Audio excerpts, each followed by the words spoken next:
Hello and welcome to episode 46 of When the Flames Go Up, the ATFC podcast. Happy New Year to everyone listening. Tonight we've got Guy and Julian on the pod alongside myself to discuss the festive double of Woking and Sutton before we discuss Chertsey, the prospect of Boreham Wood at home in the fifth round of the FA Trophy, and the next couple of games, which are Solihull and Braintree at home.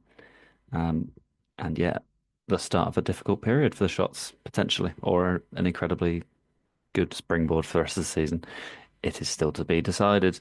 Um, yeah, we discussed very early on actually about shot shirts. So yeah, if anyone's got any suggestions about your worst or best away shirts, then feel free to send them in, and we'll discuss that hopefully in a couple of weeks. That's all. Enjoy the episode. Up the shots. Right.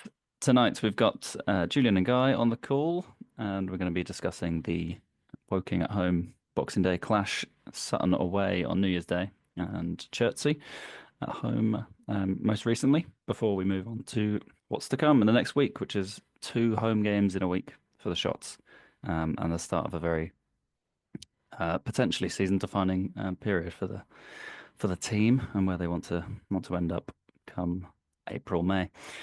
Before we get started on that, we had an email in from Chris in Melbourne in response to our Shots Best Shirts episode, which reminds me we need to book in the away shirts episode.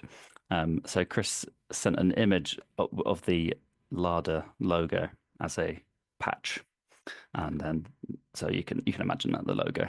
If not, Google it. He says, "Hi Will, after listening to the Shot Shirt episode, in particular Guy's mention of the 89-90 shirt, I thought you and the panel might like to see this." And he's obviously attached the image.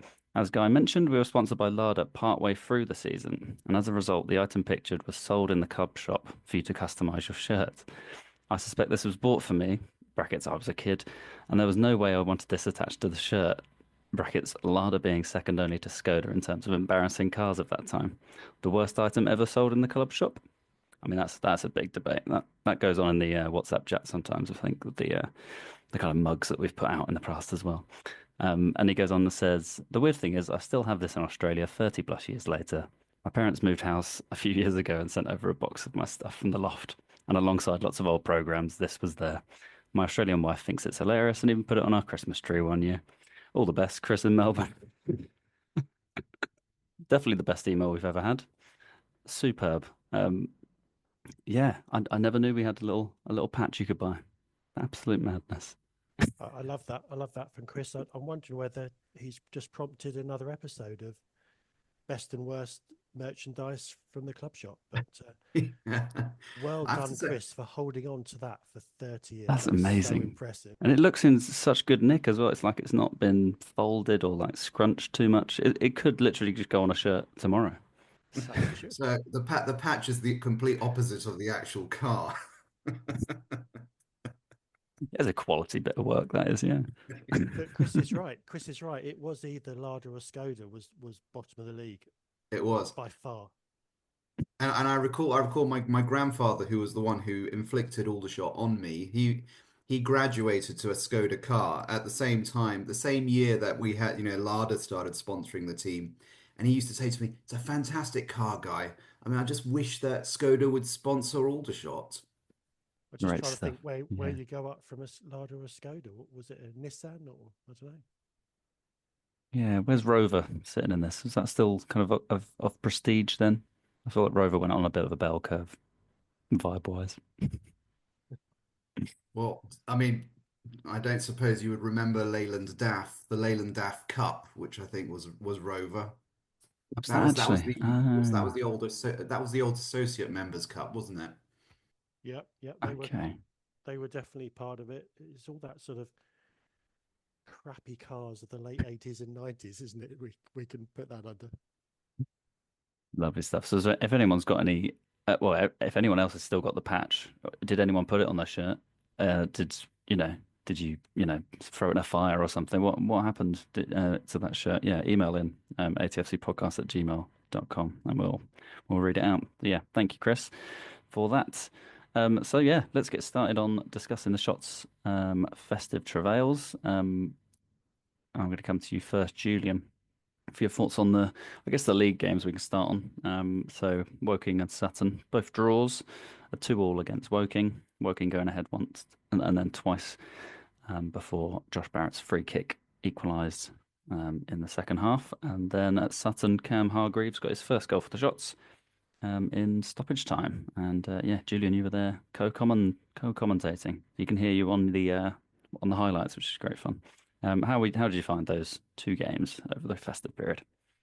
I thought they were overall surprisingly similar in that I felt like we deserved more than 2 points. It just didn't feel like a 2 point festive break for us. It felt like a lot more. And I thought the Woking game again. I felt we were unlucky. And the pleasing thing for me is that the confidence does seem to be coming through in the performances. I think I mentioned on the commentary that when you're typically in a relegation battle and you go to places like Sutton and Forest Green, you you sort of it's like backs to the wall. It just didn't feel like that for me, and particularly the Forest Green and Sutton games, and Woking as well. We were definitely on the front foot. So yeah, lots of things to shout about. I think in the last pod we talked about, this could be a critical period for us, and we're going to get on to the trophy part in a moment. But I think we've come through it. I think we've come through it okay, and I'm feeling confident, particularly when we look at the next run of games, January, February time. I think we were talking just off air that something like 7 out of the next 8 games are at home. Now, that, of course, they're not all league games, but all of the league games, I think, in the rest of January and early February are definitely ones that we need to be taking some points from. So, yeah, only 2 points from that festive double, but lots to look forward to, I think. Yeah, we had the a big bumper crowd for the Aldershot Woking game as well. It was 5,500, I think, with 1,000 from Woking, which goes against their kind of par for the course 600 that they always bring. Um, so that was actually good to see a fair few more in the slab. It made for a great atmosphere. I think the whole day seemed pretty good. It was a big dispersal order for the match, which was on. It's always on our BBC Sport news thing. But I love how they use a stock image, and it's of like this super stadium, this like massive bowl with like some people putting their hands up. I'm like, why can you not just find an image of the wreck or something, or a policeman or something? I don't know. It's very strange. Anyway, so yeah, I'll come to you next, Guy. You were at the Sutton game. We didn't bump into each other, but a Yeah. very wet and windy Sutton game. How did you think It, the game went? Yeah, it was. I mean, well, I mean, having seen the highlight, because obviously I'm, for listeners who don't already know, I'm a distant supporter, so most of the games I watch are actually sort of on DAZN, because I'm based in Europe.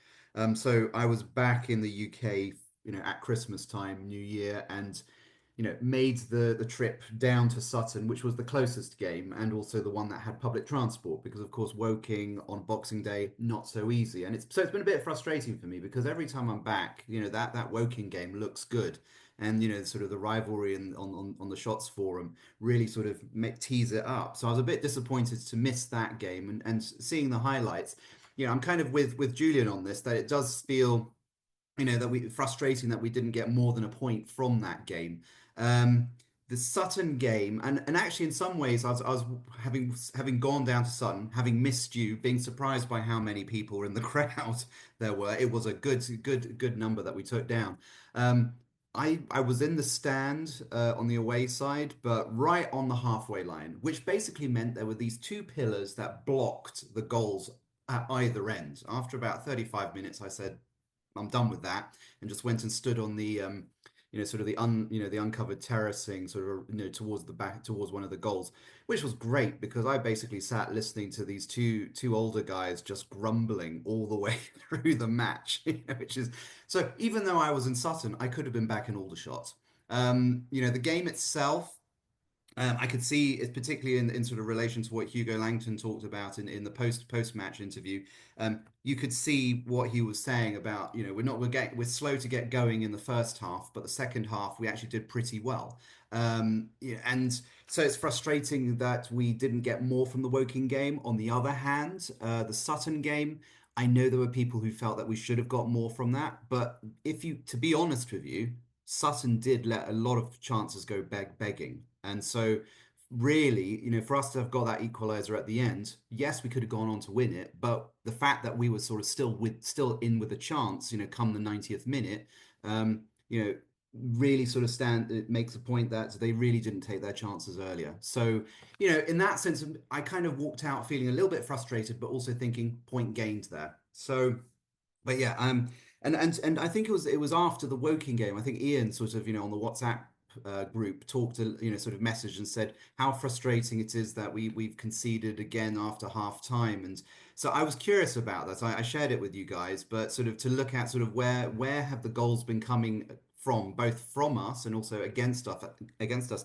And it really is noticeable how in the first 15 minutes after half time, we have been conceding far more in that period between minutes 45 and 60. I mean, so it was great that we kind of didn't see that happen at Sutton and again also at, against Chertsey. The question is, can we sort of push this on into the neck into the games going ahead?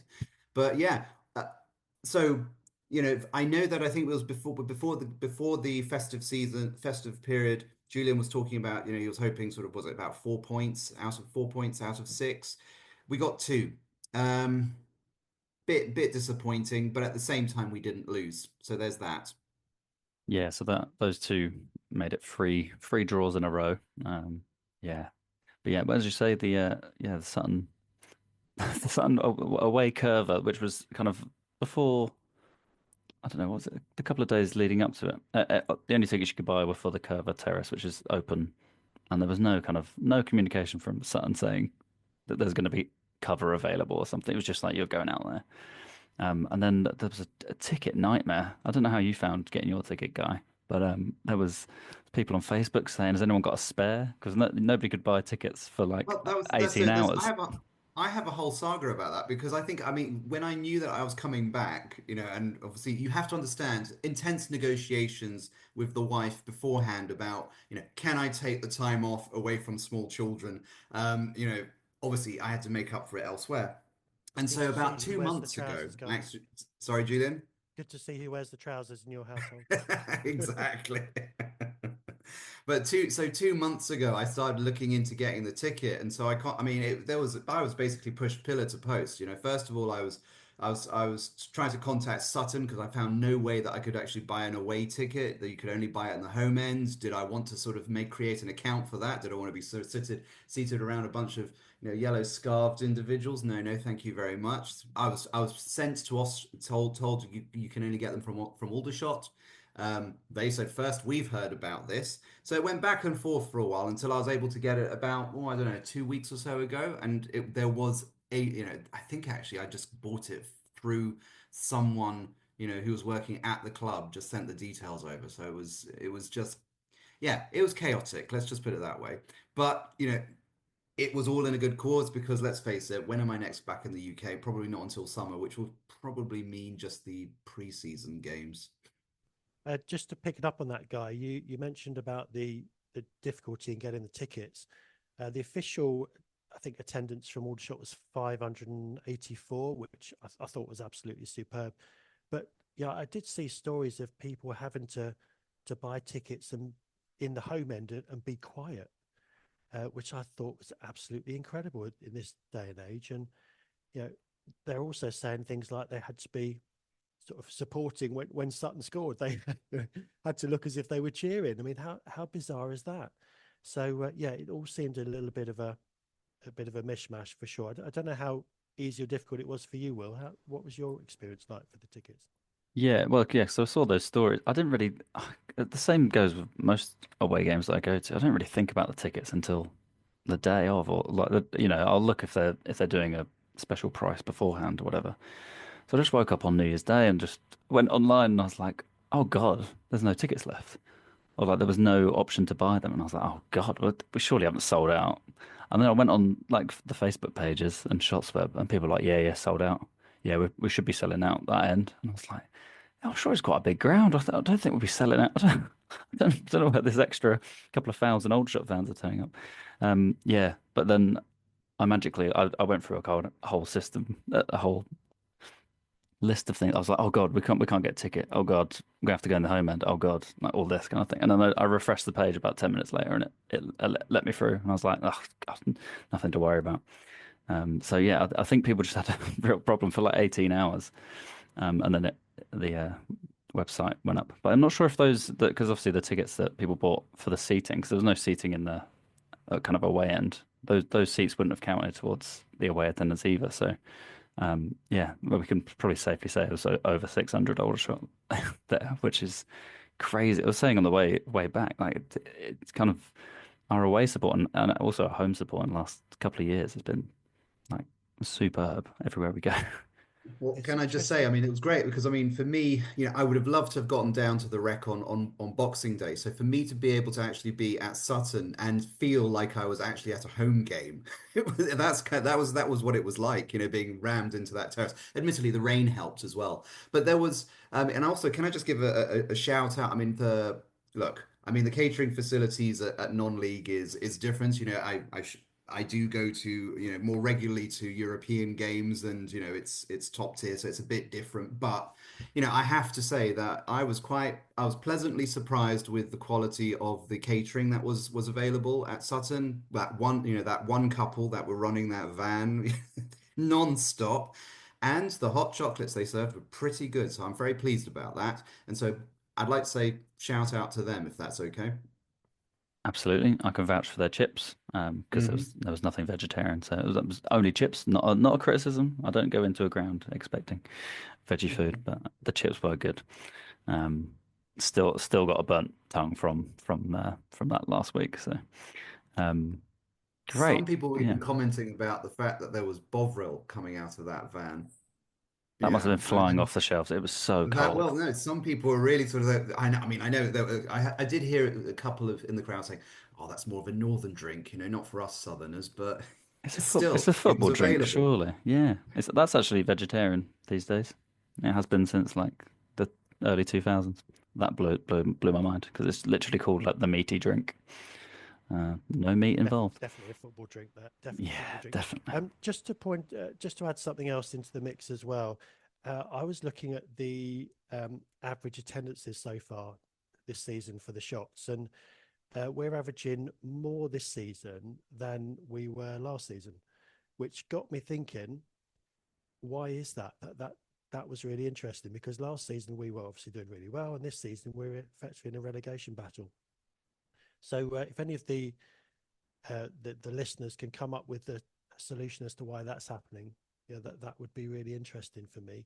The other thing I just want to point out as well is a bit of an apology, I guess, from my point of view, because um, when I was doing the co-commentating at Sutton, and we scored in that last minute, I instinctively shouted out, and I shouldn't have done that on BBC Radio. So you have to be really impartial, but I just couldn't help it. And when I did the talk through on the goal, I actually said at the end of it, I think something like "come on the shots," and again, that's not really BBC language. So if there's anyone from BBC listening, I do apologise. I just got wrapped up in the moment. No, I thought it was great, to be honest. It's a bit of colour. You've got to add a bit of colour. You're not the main comms. Like I think a co-com. I mean, you got Gary Neville at the weekend on Sky Sports giving it. Like, he's I mean, not staying strum when United score. no. And I mean, and he often has Steve Gibbs, who's worked for the club, right? So, I mean, he's got it. I know Rob has to be somewhat impartial, but the co-commentator can have, add a little bit of color, I would have thought. Well, I haven't been kicked off yet, and they've invited me back for some more, so I must have Nice. done They something haven't right shipped you off down to another then. non-league club or something. No, I'll be at Chertsey next season probably. Good segue. Let's move on to the Chertsey game.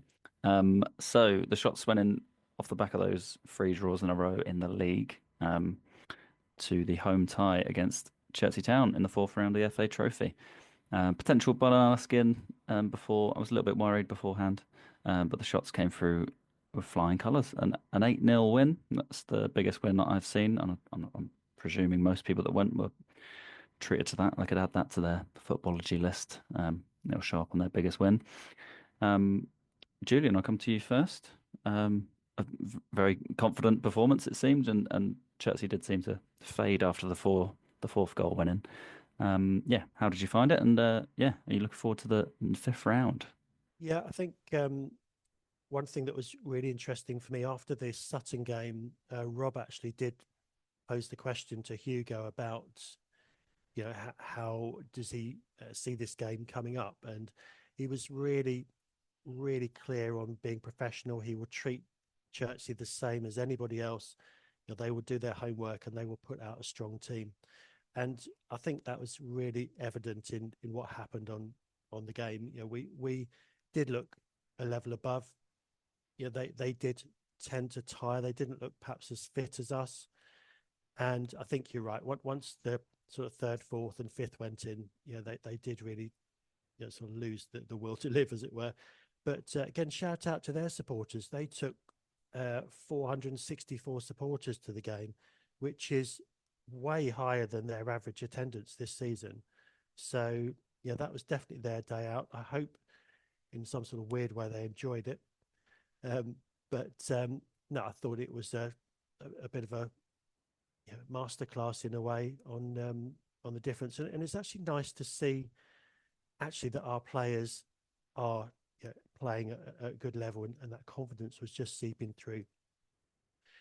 For me, Kai Corbett getting in the goals was a great thing, and actually I did wonder whether or not this is going to be the half season for Kai Corbett. Is that going to be what he needs? A hat trick in front of the rec to get him some, but he's going to need the game time, and I think at the moment he's going to struggle still for game time. So it'll be interesting to hear what you guys think, whether perhaps it is a good time for him to go out on loan for a month and just bag in some goals somewhere, and then make it a really difficult decision for Hugo or Tommy, whoever's in charge, when he comes back. But the other thing I just wanted to mention too, I'm desperate. I don't know whether I'm different from anybody else, but I'm desperate for Johnny Stuttle to start. He's got to start on Saturday, and I think for me it would be him and Barham up front with then either Henry or Barrett in behind. And I think based on Barrett finishing perhaps at the weekend, I'd like to see probably Barrett just drop back onto the bench and perhaps come on in the second half. But seeing Henry start with Stuttle and Barham as like an attacking three. But yeah, I'm so desperate for him to start, and I guess he is as well. Yeah, absolutely. Yeah, his first act when he came on was to empty the water bottle of the Chertsey keeper, much to his anger. It was one of the. It was so good. I mean, I love watching him. He just loves. He seems to absolutely love football. He loves being a bit of a shithouse. And there was I think after that, probably like a couple of minutes later or something, we had a free kick on the edge of the box, and he was just standing in between the wall and him, just staring at him, getting in the way of him communicating. Just like little things like that. If he, I mean, he's gonna go far if he keeps doing stuff like that because it's like it's that little dark arts kind of thing, just to get in someone's head. And obviously, great to see him score as well. In front of the East Bank, he seemed to absolutely love that. Yeah, that's a proper person that loves football, like still celebrating a goal when the game's won. Like that was really good to see. But yeah, just very good to see Aldershot beat a lower league team convincingly and not have to worry. I was still worried, like Guy mentioned about the second half, 45 to 60, because they did have a couple of chances in that little period, and I was like, oh God, this is classic. I think they had a corner or like a free kick kind of just entering the 59th minute, and I was like, this is a goal. This is surely it's going to turn around, but it didn't in the end. Shots ran out, 8-0 winners. Of course, yeah, we've seen last season Bishop Stortford, the drubbing, Bowers and Pitsea a few years ago, Shortwoods, all these teams. East Thurrock for a time used to beat us very convincingly. So yeah, very good to see us get through to the next round in comfort. I'll come to you, Guy. So we've got Boreham Wood in the next round. Yeah, how did you see the win on Saturday, and yeah, looking ahead to that Boreham Wood tie? Well, I didn't get to see the game itself except for the highlights, because actually I was at Gatwick Airport. But I tuned in just as Magoma was scoring in the first goal, so that was quite nice. And so I kept it going. It was terrible, terrible, acoustics, so I couldn't really hear anything until the second goal went in. And by the time we were sort of going to the gate, the third, we were 3-0 up. I thought, excellent. Had to switch my phone off. Arrived in Geneva to get a message from my uncle saying, who was at the game as well, saying 8. Can you imagine? So that was quite nice. Having seen the highlights, as you pointed out, yes, Chertsey did have a few chances, in the first part of the second half. It's quite, but then also think about the fact that for the last part of the first half, so from about minute 30 to 45, we didn't really. I mean, we were creating chances, but we didn't put them away. And that to me, I mean, it's great to see that we scored 8 goals. That's going to create confidence for the players. But I mean, if I wanted to just put rain a little bit on the parade, the number of chances that we made, which went begging, and at this level and against a team like Chertsey, not really a problem. But when you're thinking, but when we're playing in the league against like for like teams, then that is much more of a concern to me. So, but it's something, but maybe it's not. It's just something that's to identify that we just need to work with now. Stuttle, I also was particularly, I enjoyed watching, him in the highlights as well as towards the end of the Sutton game as well. He looks hungry, and and I think it was the fact that he sort of followed up to get his goal, sort of from I forget who it was who shot it was. I think it was Barham, and he was following up to put it back and put it into the net. So proper strikers type goal. So. And I'm looking forward to seeing more of him, because we have been talking in previous weeks about, just things not firing up front. We have been scoring and we've been scoring in like the National League Cup against, these under 21 sides. We scored obviously against, 8 against Chertsey. So the goals are there. It's just that somehow we don't seem to be able to transfer this to the league yet, and that's obviously going to be, a major concern for us as if we continue to just draw and not pick up the wins that we need. In terms of Boreham Wood. I mean, there was a little bit of a round on the WhatsApp group, wasn't there, beforehand as to who we wanted, and I was just saying, well, Woking or Worthing, simply because they're the closest, and if we're away, then we can take a good crowd there. Boreham Wood, it's not so great because we discussed this a little bit as well, that they seem to be a bit more in form, but game is 3 weeks away, so there is. Things can happen between now and then. Maybe they slip up a bit, and then we find ourselves, and we start to pick up, and we go into the game looking like we are on with a chance. So, but it's the cup, right? And the thing about it, it is a little bit of a relief, given the season that we are having in the league this year. I mean, it's nice. It's nice to have a little bit of respite, and to think that, you know, if we win, great. But if we don't, it's not the end of the season. It's not the end of the world. So, although I think we are still, and I'm not going.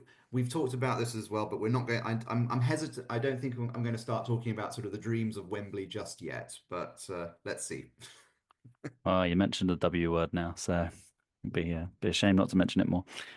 Yeah, so yeah, we are 3 games from Wembley, so just keep that in the back of your mind. Um, yeah, just want to shout out the Chertsey Big fans. negotiations to come back for that one, then I can tell you now. Um, yeah, the Chertsey Town fans, as Julian mentioned. Yeah, when I got off the train at like 20 to 3, I was walking towards the ground. I was like, oh, strange. I can hear something in the distance. And got closer, and I could start hearing Chertsey fans singing from. This is quarter two, and it was just it was like incessant on the way. I was like, how many have they brought? And obviously got in there, and I was like, wow, it's loads of them. Um, yeah, I couldn't figure out what they were singing. They were singing something, something, something. You'll never sing that. And I was trying to figure out. I couldn't hear what they were saying, but obviously I wanted to be in on the joke. I was wondering if when we played them previously, like they'd won something and I couldn't think of it. Anyway, and the other thing I want to shout is their goalkeeper, because it was the day after Luke Littler won the Darts World Championship. And he just happened to, like, he had the smallest resemblance to Luke Littler. He just had a little bit of weight on him, and he just happened to be wearing a purple goalkeeper kit. Um, So yeah, someone started calling him Luke Littler, and then every save he made from about 4-0 onwards was greeted with Littler's walk-on music, which is it's quite a fun little chant, to be fair. The old oh we oh we oh we oh oh oh, superb. So that happened every time. That was nice to hear. I wonder where Luke Littler was at 3 p.m. on Saturday. Does anybody know? Exactly. Probably on his phone, to be fair. That seems to be the only thing he's doing outside of throwing double tens. Great. Well, we've not got actually we've ran through quite a lot, but we've only got 5 minutes left. So Julian, I'm going to come to you. We've got Solihull at home on Saturday, and then we go to Braintree at home next Tuesday. A double header of home games, as you mentioned, loads coming up. How are you feeling ahead of these two? Solihull up in the playoff spaces at the moment, and obviously Braintree below us at the moment. Yeah, I'm feeling confident, and I know I say that every week, um, but I was just thinking from something Guy said earlier on. Um, we every game we're playing, we're in with a chance. I can't think of the last game where we've been totally outplayed and we've not been in it at all. It's a long time ago, whenever it was, and so we're in with a chance, especially being at home, with this boost of confidence. And there has been a bit of a pattern this year where we've come off the back of a good cup result and taken that forward into the league. So I'm really confident. I was one of the 82 or whatever it was that went to Solihull earlier on, back in the end of November, I think it was. And I tell you what, that was absolutely freezing that night. But yeah, they've got some useful players. They do play with a quite a sensible back four. They've got some useful players there. The two up front will score goals all day long. Connor Wilkinson is still scoring for fun, and the guy Jack Stevens, I think it is, who scored the worldie against us to win the game. Yeah, he's scoring goals this season too. Both of them, I think, are in double figures now. And they had a really useful right winger who was on loan from Watford, I think, from memory, who, again, we if he's going to play, we've got to keep an eye on him because he is big and strong and very useful. And of course, they've got then Bostock in midfield, who's got bags of experience too. And if you speak to the Solihull fans, a wand of a left foot too. So yeah, they're going to be difficult. They are comfortably in the playoffs at the moment. But yeah, I'm going back to my original thing. We've been in with every single game we've played. It feels like we've been in with a chance. So I don't see any reason why we cannot get a result there. And Braintree is, perhaps you could argue, is one of the first of the relegation 6-pointers as we enter into the second half of the season. So I think you mentioned it, Will, off air. None of the teams below us are really setting the world alight. So we do have to really go into these games. It's now or never, isn't it? We've got to start turning these dominant performances into victories. So yeah, I'm feeling really confident that we can finally do that off the back of the performances we've had over the last 4 or 5 games.